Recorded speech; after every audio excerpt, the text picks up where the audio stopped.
fid daraini amin. Wa yaqulu fir rabi'ati ay ba'da takbiratir rabi'ati nadban. Dan seorang yang sholat membaca pada takbir yang keempat, artinya setelah takbir yang keempat, hal keadaannya baca ini doa sunnah. Allahumma la tahrimna ajrahu wa la tabtinna ba'dahu. Itu yang disunnahkan baca. Jadi setelah kita takbir yang keempat, ya Allahu Akbar, nah kemudian kita baca Allahumma la tahrimna ajrahu wa la tabtinna ba'dahu. Baru setelah itu salam. Nah ini mazhab Imam Syafi'i, ya seperti itu. Mungkin nanti mazhab lain ada yang habis takbir keempat langsung salam. Seperti di Masjidil Haram, di Masjid Nabawi begitu. Ya Allahu Akbar, langsung Assalamualaikum warahmatullahi, Assalamualaikum warahmatullahi. Tapi kita yang udah terbiasa, ya biasanya dikasih kesempatan tuh baca doa dulu. Allahumma la tahrimna ajrahu wa la tabtinna ba'dahu. Baru baca salam. Nah ini membaca doa ini termasuk sunnah. Allahumma ya Allah la tahrimna, jangan kau luputkan kepada kami. Boleh dibaca Allahumma la tuhrimna, boleh.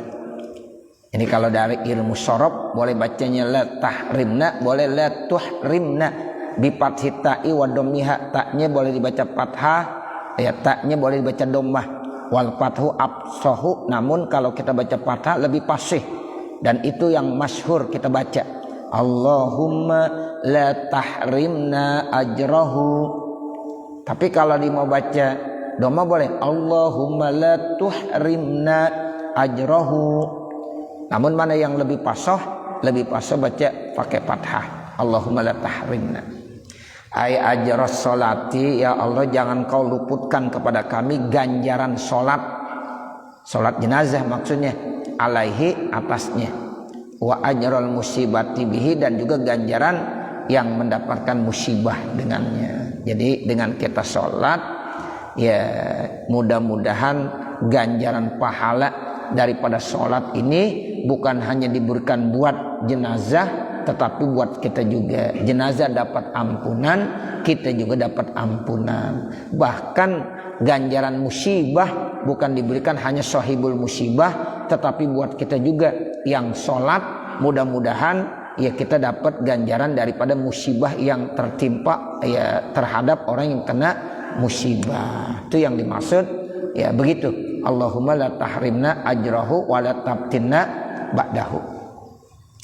Wa la tabtinna bi fahtita'i bil ibtila'i bil ma'asi, dan jangan kau fitnah kami, jangan kau uji kami dengan ya ujian-ujian bil ma'asi, yaitu melakukan perbuatan maksiat dosa, ba'dahu, setelahnya ay ba'da hazal mayiti, yaitu setelah mayit ini. Jangan kau ya berikan ujian kepada kami seperti ujian dengan apa? Perbuatan dosa dan maksiat setelah kematian mayit ini.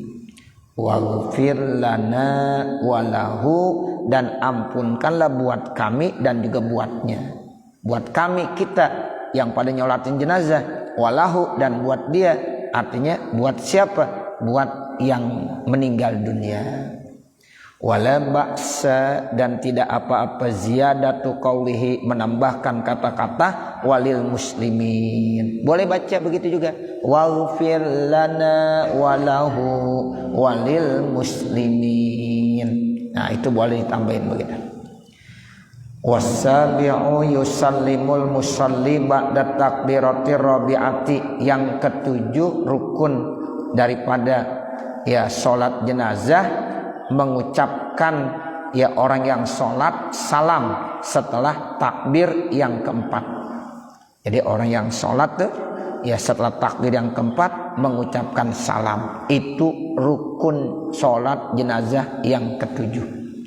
Wassalamu huna, bermula salam di sini kasalami fi sholati ghairil janazati, sama seperti salam pada sholat selain jenazah.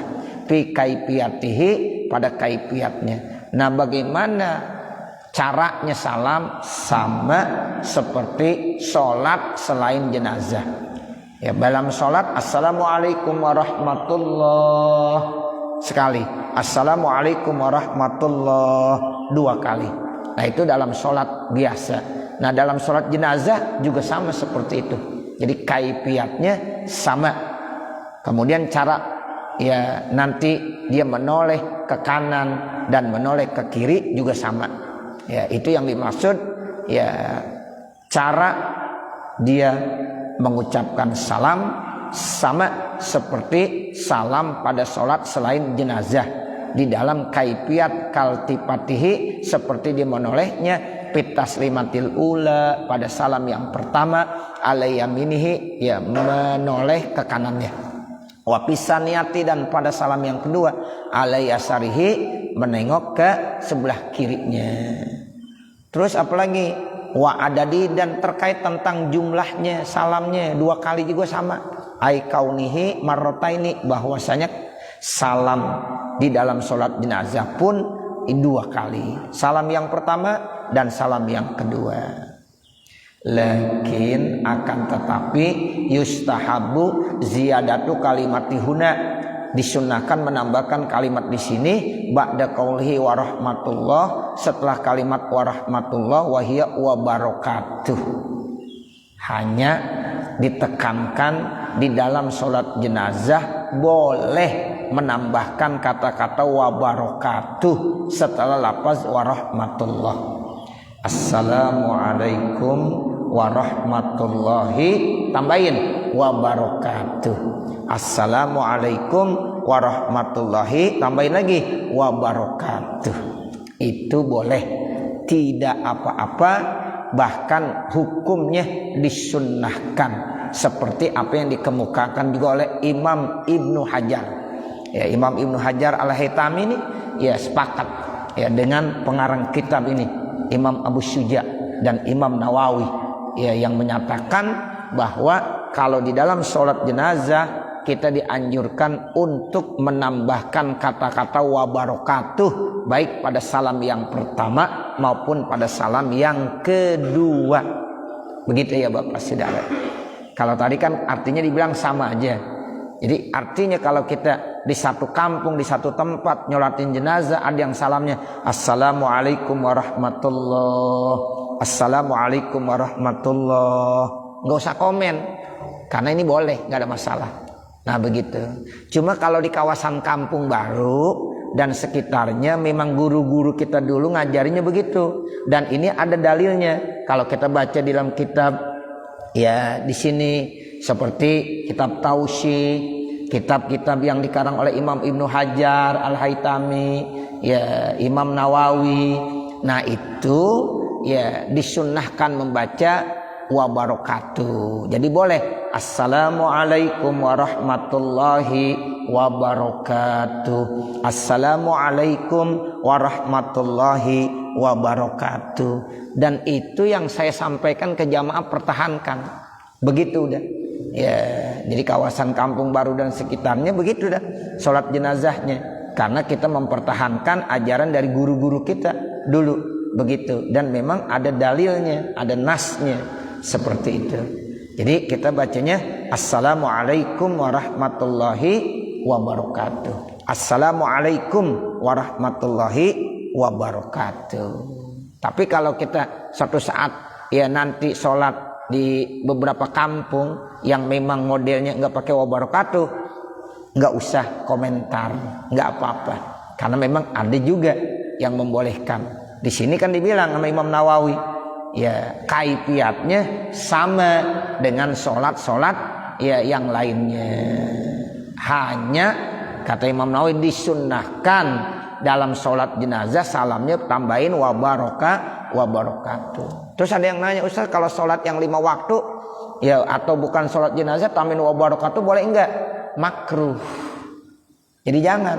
Kita kalau sholat subuh tadi Assalamualaikum warahmatullahi, udah begitu aja, Assalamualaikum warahmatullahi. Sekarang ada imam baca Assalamualaikum warahmatullahi wabarakatuh, makruh. Ya begitu. Tapi kalau sholat jenazah sunnah, ya kata Imam Ibnu Hajar Al-Haytami. Begitu juga Imam Nawawi yang menjelaskan di dalam kitab Tausyih ini seperti itu. Jadi wahadza, dan ini muwafiqun, cocok, sesuai libni Hajar, bagi Imam Ibnu Hajar. Mukhalifun li ghairihi, terkadang juga menyalahi terhadap lainnya Imam Ibnu Hajar. Memang ada beberapa imam yang tidak menganjurkan untuk membaca wa barakatuh, udah sama aja, assalamualaikum warahmatullah. Nah itu tidak apa-apa, selesai. Wa yudfanul mayitu, kemudian dikuburkan mayit wujuban, hal kane wajib ya. Jadi setelah disolatin wajib dipendam, wajib dikuburkan. Filahdin nadban, nah nanti dibuatkan tiang lahatnya ya, itu hukumnya sunnah, dibuatkan tiang lahat. Jadi nanti di pojok kuburan tuh ya nanti dibuat tiang kayak lubang landak gitu ya, kalau kata orang kampung baru lubang landak. Nah ini tiang lahat. Nah ini ya hukumnya nadban sunnah, sebab nanti ada dua macam, ada dengan cara ya lahat, ada dengan cara sak. Kalau sak digali seperti parit di tengah-tengahnya. Nah begitu. Mana yang lebih bagus? Lebih bagus yang lahat. Dan orang-orang kita begitu modelnya. Ya, kecuali bagi yang memang ya misalnya kubur tersebut tanahnya suka gempur. Ya, gempur lagi. Nah, itu nanti dia boleh bikin ya kayak galian parit di tengah-tengah kuburan. Nah itu namanya sak, boleh ya. Tapi kalau memang tanahnya yang bagus, enggak gempur, buat aja tiang ya namanya lahat atau lubang landak. Nah itu, nah ini namanya lahat, hukumnya sunnah. Mustaqbilal kiblati wujuban, kemudian mengarahkan ke kiblat pada saat menguburkan mayit, hukumnya wajib. Ya makanya nanti seorang mayit ketika mau dikuburkan itu diyakinkan ya bahwa udah menghadap ke arah kiblat. Karena hukum ya menguburkan mayit diarahkan ke kiblat itu bukan sunnah, tetapi hukumnya apa? Wajib. Kalau membuat ya lubang landak lahat itu hukumnya sunnah. Tapi menghadapkan mayit ke arah kiblat pada saat dikuburkan itu hukumnya wajib. Begitu ya Bapak Saudara. Bimuqaddami badanihi, dengan mengedepankan badannya, wa wajhihi, dan mukanya, tanzilan lil mayiti manzilatal musalli, yaitu ditempatkan mayit sama seperti tempat dia lagi sholat. Kalau kita lagi sholat berbaring, nah itu harus bagaimana? Diarahkan ke kiblat. Nah begitulah mayit ketika dibaringkan diarahkan ke arah kiblat seperti ya mayit itu sedang sholat. Di kepalanya itu ada yang di sebelah kanan, ada di sebelah kiri, gimana? Yang bagus ya lambung kanan. Kalau lambung kanan berarti palanya di mana? Ya di ya sebelah sana. Ya begitu. Tapi kalau seandainya memang ada uzur, boleh. Sebab orang mau sholat boleh madep ke sana tuh palanya, boleh juga di sini. Kalau lambung kanannya mungkin sakit, ya dia putar di lambung kiri, tapi tetap namanya menghadap ke arah kiblat. Cuma kalau ditanya mana yang lebih bagus, berarti pala di sana. Ya, di sini kakinya. Begitu. Jadi di atas lambung kanan. Ya, di atas lambung kanannya. Itu maksudnya tanzilan lil mayit manzilatal musalli, begitu. Jadi diumpamakan ya saat orang itu lagi sholat dalam posisi berbaring. Fa indupina mustadbiran, kalau seandainya mayit dikuburkan membelakangi kiblat, au mustalkian, atau ia dikuburkan dalam keadaan celentang, bukan diarahkan ke kiblat tapi celentang.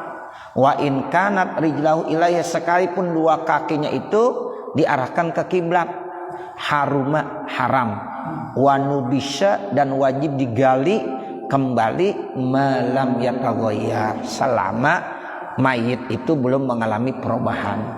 Kalau memang baru dikuburin dan dia yakin saat nguburnya tidak menghadap ke arah kiblat, gali lagi wajib hukumnya. Sebab itu menguburkan begitu hukumnya haram. Nah begitu.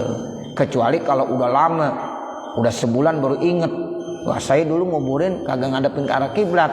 Nah itu udah takutnya berubah, ya tagoyar, nggak usah udah, biarin aja udah begitu. Kalau baru diyakini bahwa tadi menguburkannya tidak menghadap ke arah kiblat, maka hukumnya haram.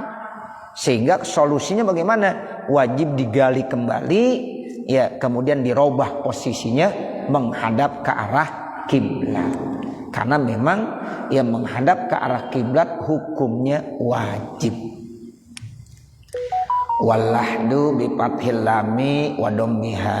Kata-kata lahad, saudara, itu lamnya boleh dibaca fathah, boleh juga lamnya dibaca dhammah. Lahdun, luhdun boleh. Wasukunil ha'i, nah haknya disukunkan. Mayuhparu fi asfali janibil qabri. Tuh, yang dimaksud lahad itu sesuatu tempatnya digali. Adanya di mana? Di bawah sisi kuburan. Nah begitu. Jadi itu kalau kata kita tuh di pojokan tuh, di pojokan daripada kuburan dibuat tuh ya galian. Makanya disebut seperti lubang landak. Nah itu bahasa Arabnya namanya lahad. Wal aula, dan yang paling utama kaunul hapri, kondisinya digali ya min jihatil kiblati, dari arah kiblat. Qadra yasaul mayit, seukuran keluasan mayit. Lihat kondisi mayit ya seapa besarnya, ya seperti itulah dibuatnya. Wayasturuhu, kemudian nanti baru ditutupin, baru nanti ditutup. Ada, makanya ada dinding ari-ari tuh. Jadi nanti ditutupin sama dinding ari-arinya. Ya kalau kita dinding ari-ari istilahnya. Ya di tempat lain mungkin ada istilahnya apa namanya. Ya begitu. Yang jelas tuh setelah dibuat ya lubang lahadnya, nanti udah dimasukkan, udah diarahkan ke kiblat itu mayit. Nah sebelum dikuburkan harus tutupin pakai dinding ari namanya. Dan jangan sampai ada yang terbuka. Kalau ada lubang-lubang sedikit tutupin semuanya biar rapet semuanya. Nah seperti itu. Nah kalau udah rapet semuanya, udah tertutup, baru diuruk dengan tanah. Wadab tupillah di abdolu, menguburkan ya dengan cara membuat lahat itu lebih abdol. Minadab ini daripada menguburkan pisaki dengan cara membuat syak di fathil mu'jamah. Syak itu artinya dibuat seperti sungai parit yang ada nanti di tengah-tengah kuburan.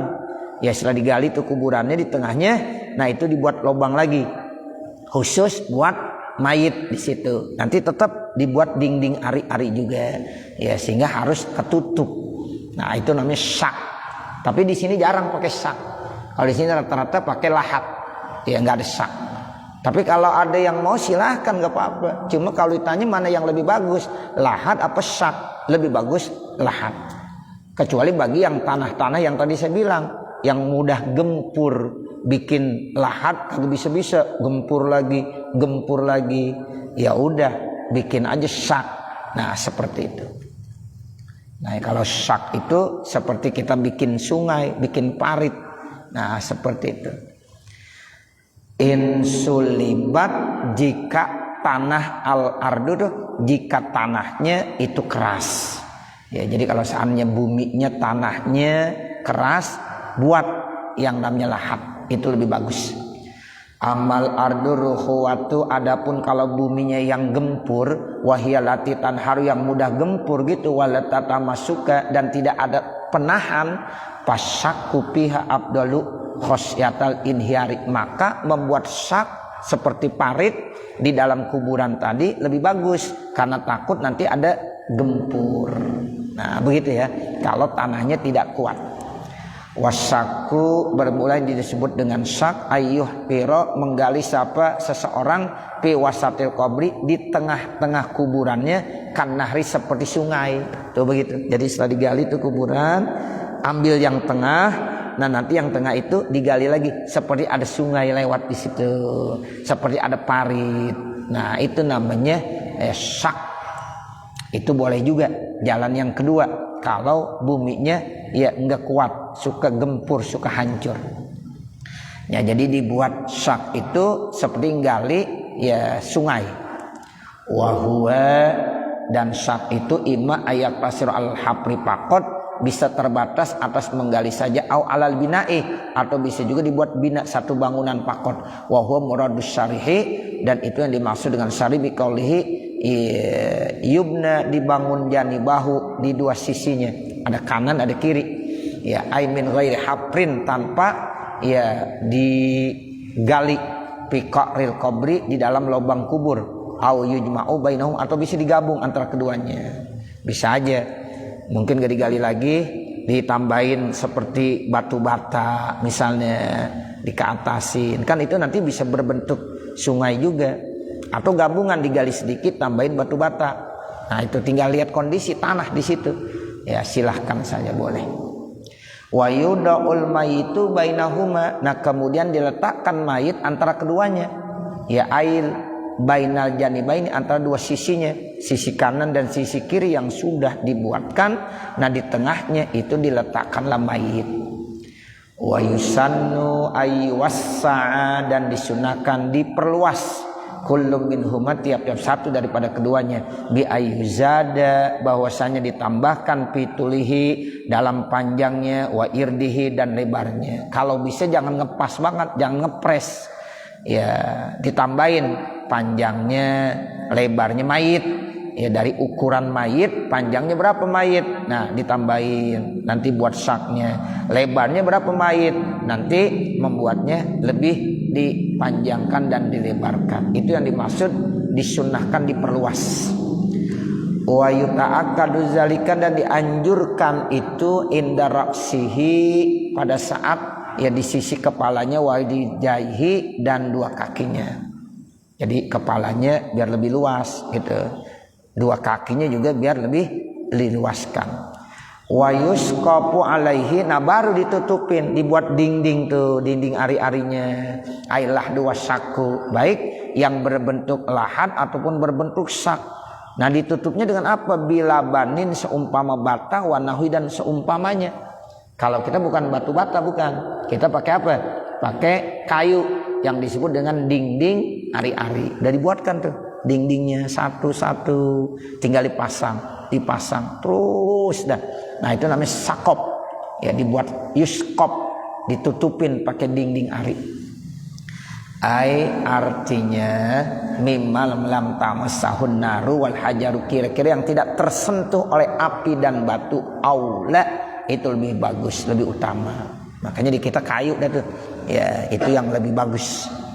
Wa yurfa'u saku anil mayiti, dan ditinggikan itu sakop, ya dinding ari-arinya, ya anil mayiti, daripada mayit. Jadi dindingnya tuh harus lebih tinggi dari mayit, supaya jangan nempel, jangan sampai menyentuh dindingnya tuh kayu-kayunya, ya biar lebih tinggi. Qalilan, sedikit, bihaitsulla yamassuhu, sehingga tidak menyentuh ya daripada tubuh mayit tersebut. Wa yajibu saddu ma baina sakfi minal farji, dan kemudian wajib ditutupin kalau di antara tuh dindingnya masih ada bolong-bolong. Seandainya satu dinding dengan dinding yang lainnya ada tuh ya farajnya, ada lubang-lubangnya sedikit, itu ditutup juga. Jadi jangan sampai ada yang terbuka, ditutup rapat. Binahui kasri labani, seperti misalnya ada dinding yang pecah, ya itu harus ada ditutupin. Ada lagi dinding yang lainnya yang harus menutupi. Li'annahu ablagu fisyanatil mayiti anin nabsi, itu lebih untuk menjaga dan melindungi mayit anin nabsi, daripada ya nabas, galian, takutnya ya waman itu rabi, dan terhalang tanah, wal hawami, dan juga binatang-binatang, ya serangga-serangga. Tujuannya begitu, supaya tidak masuk serangga, supaya tidak masuk nanti tanah-tanah, supaya tidak ada yang gali. Nah tujuannya begitu ya, tapi intinya setelah begitu nanti yang menjaga dia apa? Amal. Nah begitu amal dia, itu yang paling penting amalnya. Ya walaupun kayu dindingnya udah cakep banget dari kayu jati, ya kalau seandainya amalnya nggak bagus, ya tetap ya nanti ditemenin sama amal yang jahat. cacing-cacing tanah udah siap makan. Nah seperti itu. Ini dari segi zohir. Ya dari segi zohir kita harus ya seperti itu. Tapi nanti yang paling bisa menjaga mayit tersebut apanya? Amalnya. In khairan fa khairun wa in syarran fa syarrun. Udah itu aja. Enggak ada lagi jalan lain. Kalau memang amalnya baik, insya Allah dapat kebaikan dia di dalam kubur. Kalau amalnya enggak baik, ya mau diapain juga tuh kubur, ya tetap aja. Makanya ada yang udah dihadapkan ke arah kiblat, ya setelah dikuburkan berubah lagi. Nah begitu. Bahkan ada itu di dalam satu hadis anjing hitam yang datang, yang mencabik-cabik itu ya jenazah, ya seperti itu. Nanti ada lagi yang lain-lain. Tapi kalau amal yang baik itu nanti insya Allah ya akan menjadi teman ya yang paling indah buat dia. Jadi seperti itu ya. Nah ini tujuannya kenapa pakai dinding yang bagus dan harus tertutup rapi semuanya. Tujuannya supaya satu tidak masuk ya binatang-binatang tuhawam. Nah supaya terhalang daripada tanah. Nah itu tujuan secara zohir seperti itu. Nah nanti baru wayudaul mayyit, mengingat waktu. Mudah-mudahan apa yang kita baca ada manfaatnya. Wa sallallahu ala sayyidina Muhammadin wa ala alihi wa sahbihi wa sallam. Walhamdulillahi rabbil alamin. Al-Fatihah. A'udzu billahi minasyaitonir rajim. Bismillahirrahmanirrahim.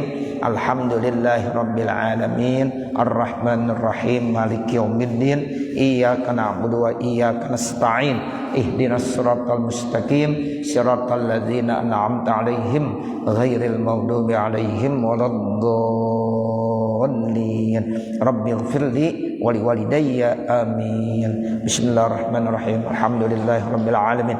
Hamdan yuwaffi ni'amahu wa yukafi mazidah. Ya Rabbana lakal hamdu wa lakas syukru kama yanbaghi li jalali wajhikal karim wa li'azimi sultanik. Allahumma salli ala sayyidina Muhammad wa ala ali sayyidina Muhammad. Allahumma inna nas'aluka ridhaka wal jannah wa na'udzubika min sakhatika wan nar. Allahumma shrah lana sudurana wa yassir lana umurana warham amwatana washfi mardana waqdi hawaijana wahtim bisolihati a'malana birahmatika ya arhamar rahimin. Rabbana atina fid dunya hasanah wa fil akhirati hasanah wa qina azabannar. Wa sallallahu ala sayyidina Muhammadin wa ala alihi wa sahbihi wa sallam. Walhamdulillahi rabbil alamin. Wassalamualaikum warahmatullahi wabarakatuh.